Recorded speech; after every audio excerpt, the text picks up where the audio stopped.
Guys, kakatapos ko lang. Sorry nga pala kasi biglang na-stop kasi nga natuluan ng tubig. So, ito na nga pala yung part 2.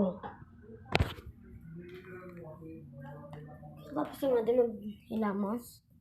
So, pagpasensya nyo na nga ako medyo maingay. Hindi nyo napansinin yun. May papakita nga pala ako sa inyo guys. Ginawa ko to para sa aking BFF. Ito guys. Sing-sing siya tapos bracelet. Marami nga pala ako.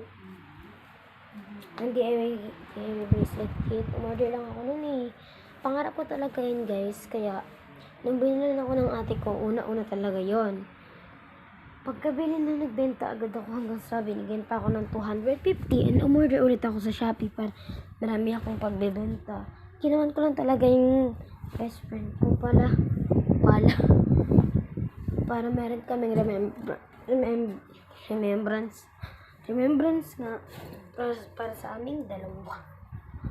So ngayon guys, tapos ko lang, tignan niyo yung mga upload ko sa TikTok. Pangalan ko Patricia San Pedro.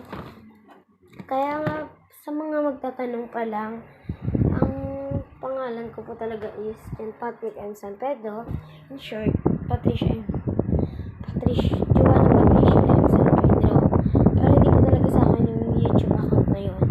Sa akin po yun, ginamit ko lang po kasi na hindi ako makagawa ng bago YouTube. Kaya hindi na lang yung pangalan ko. Turuan na nga ako guys kung paano